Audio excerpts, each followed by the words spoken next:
warahmatullahi wabarakatuh. Hello everyone, gimana kabarnya hari ini? Oke, hari ini kita akan mempelajari materi tentang pernikahan. Oke, next di sini kita akan membahas tentang pernikahan, yaitu indahnya membangun mahligai rumah tangga. Next, apa sih pernikahan itu?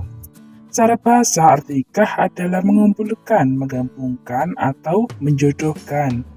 Dalam Kamus Besar Bahasa Indonesia, nikah diartikan sebagai perjanjian antara laki-laki dan perempuan untuk bersuami istri dengan resmi, atau biasa disebut dengan pernikahan. Sedangkan menurut syariah, nikah berarti akad yang menghalalkan pergaulan antara laki-laki dan perempuan yang bukan mahramnya, yang menyebutkan hak dan kewajibannya masing-masing.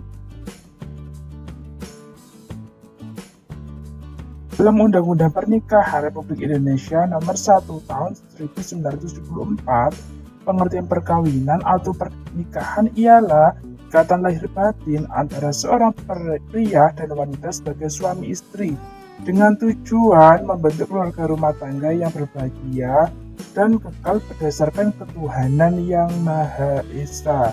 Next, apa sih tujuan pernikahan? Tujuan pernikahan yang pertama untuk memenuhi tuntutan naluri yang asasi. Yang kedua untuk mendapatkan ketenangan hidup. Yang ketiga untuk membentengi akhlak. Yang keempat untuk meningkatkan ibadah kepada Allah Subhanahu wa Ta'ala. Yang kelima untuk mendapatkan keturunan yang soleh. Dan yang terakhir untuk menegakkan rumah tangga yang islami. Adapun hukum nikah, yang pertama wajib, yang kedua sunnah, yang ketiga mubah, yang keempat makruh, dan yang terakhir haram. Next, ketentuan wajib di sini yaitu bagi orang yang telah mampu baik fisik, mental, ekonomi maupun akhlak untuk melakukan pernikahan, kemudian mempunyai keinginan untuk menikah, dan jika tidak menikah maka dikhawatirkan akan jatuh pada perbuatan maksiat, maka wajib baginya untuk menikah. Oke, selanjutnya yaitu ketentuan sunnah. Sunnah yaitu bagi orang yang telah mempunyai keinginan untuk menikah, namun tidak dikhawatirkan dirinya akan jatuh pada kemaksiatan, jadi sekiranya tidak menikah. Oke, next. Yang ketiga yaitu mubah. Ketentuan mubah di sini yaitu bagi yang mampu dan aman dari fitnah, tetapi tidak membutuhkannya atau tidak memiliki syahwat sama sekali seperti orang yang impoten atau lanjut usia, atau yang tidak mampu menafkahi, sedangkan wanitanya rela dengan syarat wanita tersebut harus rasyidah atau berakal. Juga mubah bagi yang mampu menikah dengan tujuan hanya sekedar untuk memenuhi hajatnya tanpa ada niat ingin mempunyai keturunan atau melindungi diri dari yang haram. Yang keempat yaitu ketentuan makruh. Makruh yaitu bagi seseorang yang mampu menikah tetapi dia khawatir akan menyakiti wanita yang akan dinikahinya atau menzalimi hak-hak istri dan buruknya pergaulan yang dia miliki dalam memenuhi hak-hak manusia, atau tidak minat terhadap wanita yang tidak mengharapkan keturunan. Yang kelima yaitu ketentuan haram. Haram yaitu bagi orang yang yakin bahwa dirinya tidak akan mampu melaksanakan kewajiban-kewajiban pernikahan, baik kewajiban yang berkaitan dengan hubungan seksual maupun berkaitan kewajiban-kewajiban lainnya. Oke, sekarang kita akan membahas tentang mahram atau orang yang tidak boleh dinikahi. Dilihat dari kondisinya, ada dua mahram yang tidak boleh dinikahi. Yang pertama, mahram mu'abbad. Mahram mu'abbad adalah wanita diharamkan untuk dinikahi selama-lamanya, seperti keturunan, satu susuan, mertua perempuan, anak tiri jika ibunya sudah dicampuri, bekas menantu perempuan, dan bekas ibu tiri. Yang kedua, mahram ghair mu'abbad. Mahram ghair mu'abbad adalah mahram sebab menghimpun dua perempuan yang statusnya bersaudara, misalnya saudara sepersusuan kakak dan adiknya.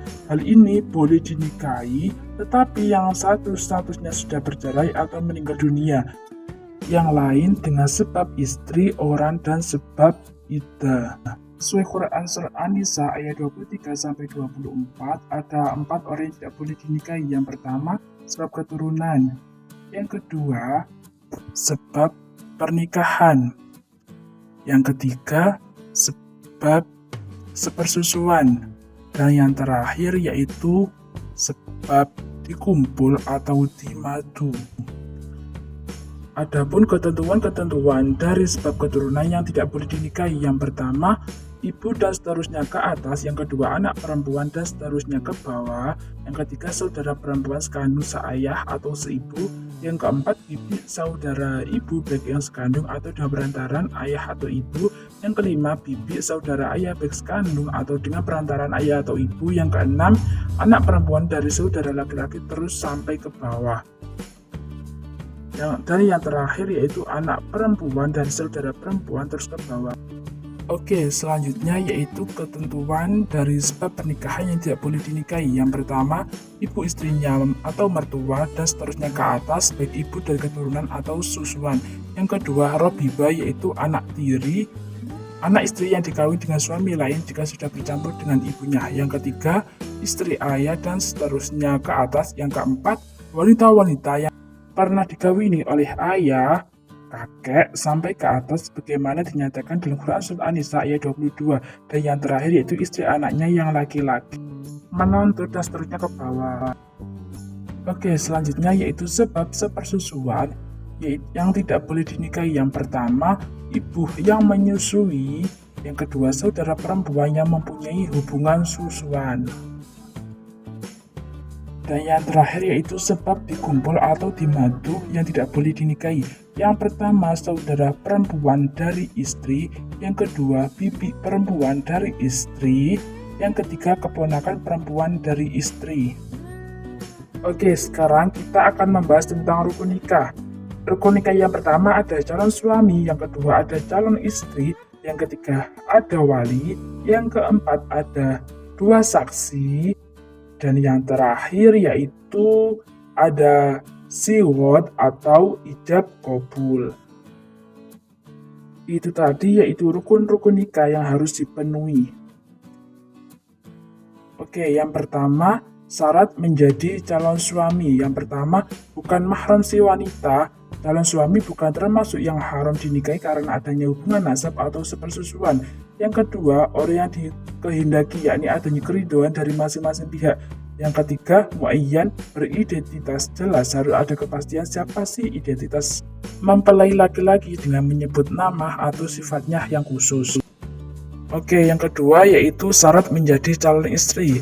Yang pertama, bukan mahram si laki-laki. Yang kedua, terbebas dari halangan nikah, misalnya masih dalam masa iddah atau berstatus sebagai istri orang. Oke, yang ketiga yaitu wali, yaitu bapak kandung mempelai wanita, penerima wasiat atau kerabat terdekat dan seterusnya sesuai dengan urutan asbah wanita tersebut, atau orang bijak dari keluarga wanita atau pemimpin setempat.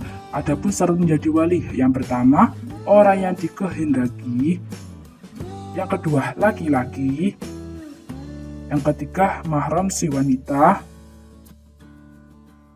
yang keempat balik bukan anak-anak,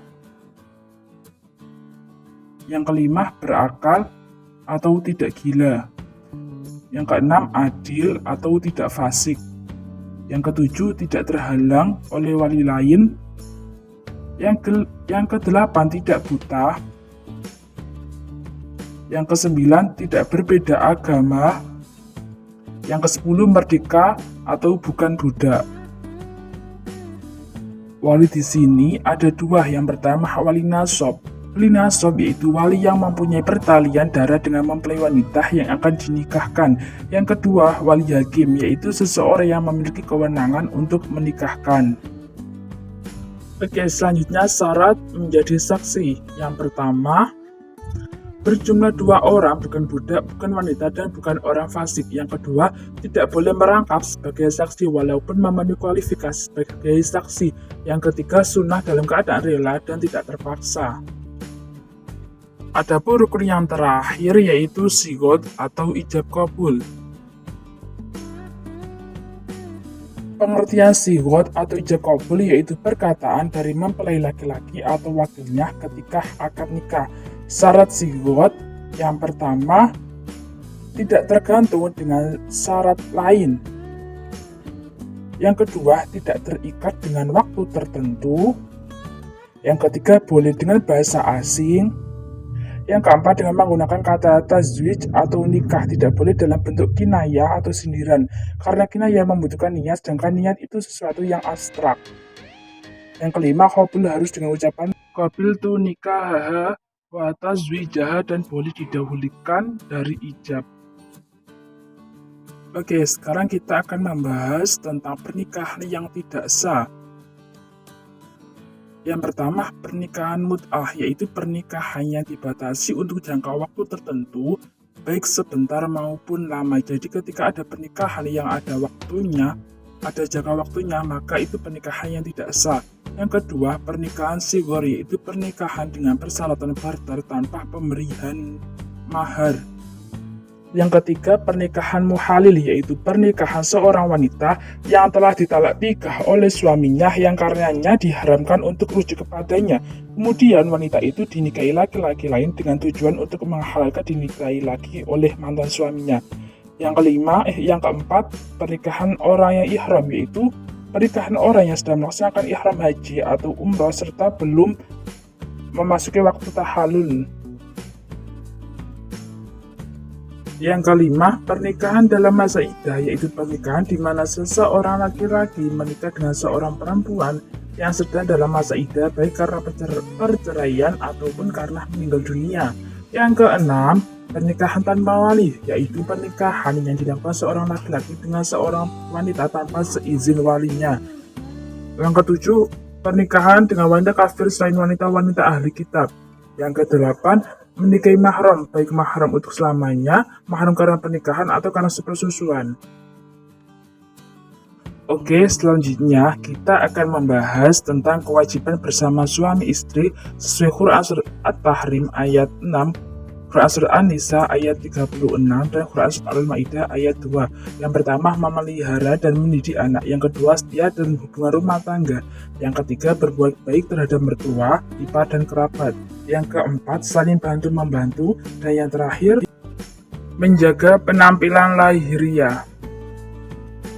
Oke, selanjutnya yaitu kewajiban suami terhadap istri.